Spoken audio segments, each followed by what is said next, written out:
ಪ್ರಿಯ ವೀಕ್ಷಕರೇ, KTN ಕನ್ನಡ ಸುದ್ದಿವಾಹಿನಿಗೆ ಸ್ವಾಗತ. ಚಾಮರಾಜನಗರ. ಗಾಂಧೀಜಿರವರ ತತ್ವ ಆದರ್ಶಗಳನ್ನು ಪ್ರತಿ ಭಾರತೀಯರು ಮೈಗೂಡಿಸಿಕೊಳ್ಳಬೇಕು. ಜಿಲ್ಲಾಧಿಕಾರಿ ಶಿಲ್ಪಾನಾಗ್ ಅಭಿಪ್ರಾಯ ಮಂಡಿಸಿದರು. ಜಿಲ್ಲಾಡಳಿತ, ಜಿಲ್ಲಾ ಪಂಚಾಯತ್ ಹಾಗೂ ವಾರ್ತಾ ಮತ್ತು ಸಾರ್ವಜನಿಕ ಸಂಪರ್ಕ ಇಲಾಖೆ ವತಿಯಿಂದ ರಾಷ್ಟ್ರಪಿತ ಮಹಾತ್ಮ ಗಾಂಧೀಜಿರವರ 156ನೇ ಜಯಂತಿ ಕಾರ್ಯಕ್ರಮಕ್ಕೂ ಮುನ್ನ ಗಾಂಧಿ ಭವನದಲ್ಲಿರುವ ಗಾಂಧೀಜಿಯವರ ಪ್ರತಿಮೆಗೆ ಮಾಲಾರ್ಪಣೆ ಮಾಡಲಾಯಿತು. ಬಳಿಕ ಕಾರ್ಯಕ್ರಮವನ್ನು ಉದ್ದೇಶಿಸಿ ಮಾತನಾಡಿದ ಜಿಲ್ಲಾಧಿಕಾರಿಗಳು, ನಾವೆಲ್ಲರೂ ನಮ್ಮ ಜೀವನ ಸಾಧಾರಣವಾಗಿ ನಡೆಸಲು ಗಾಂಧೀಜಿಯವರ ಜೀವನ ಮಾದರಿಯಾಗಿ ಪಡೆದುಕೊಳ್ಳಬೇಕಾಗಿದೆ ಎಂದರು.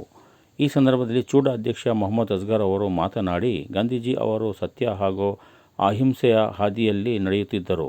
ದೇಶದ ಪ್ರತಿ ಪ್ರಜೆಗಳು ಕೂಡ ಸತ್ಯ ಹಾಗೂ ಅಹಿಂಸೆಯ ತತ್ವ ಸಿದ್ಧಾಂತಗಳನ್ನು ತಮ್ಮ ಜೀವನದಲ್ಲಿ ಅಳವಡಿಸಿಕೊಂಡು ಜೀವನ ಸಾಗಿಸಬೇಕು ಎಂದು ಸಲಹೆ ನೀಡಿದರು.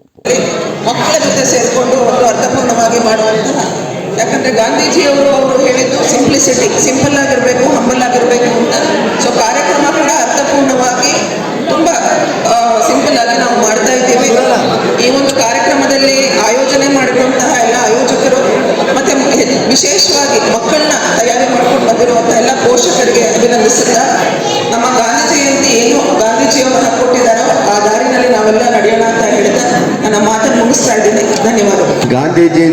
ಗಾಂಧಿಯವರು ಹಾಕೊಟ್ಟಂತ ಒಂದು ಮಾರ್ಗದರ್ಶನದಲ್ಲಿ ನಾವೆಲ್ಲ ಅವರ ಮಾರ್ಗದರ್ಶನದಲ್ಲಿ ಬೆಳೆಯೋಣ, ಅವರ ವಿಚಾರಗಳನ್ನ ತಿಳ್ಕೊಳ್ಳೋಣ. ಹಾಗೆ ಅವರಲ್ಲಿ ಇದ್ದಂಥ ಒಂದು ವಿಚಾರಗಳ ಏನಂದ್ರೆ ಸತ್ಯ, ಯಾವುದೇ ಥರ ಲೋಪ ದೋಷ ಇಲ್ಲದಂಥ ವ್ಯಕ್ತಿತ್ವ, ಆ ವ್ಯಕ್ತಿತ್ವ ನಮ್ಮಲ್ಲಿ ನಾವೆಲ್ಲ ಬರೆಸ್ಕೊಂಡು ಈ ದೇಶನ ಮುಂದಕ್ಕೆ ಇನ್ನೂ ಕಟ್ಟೋಣ ಅಂತ ಈ ಸಂದರ್ಭದಲ್ಲಿ ಹೇಳಿ, ಜೈ ಹಿಂದ್.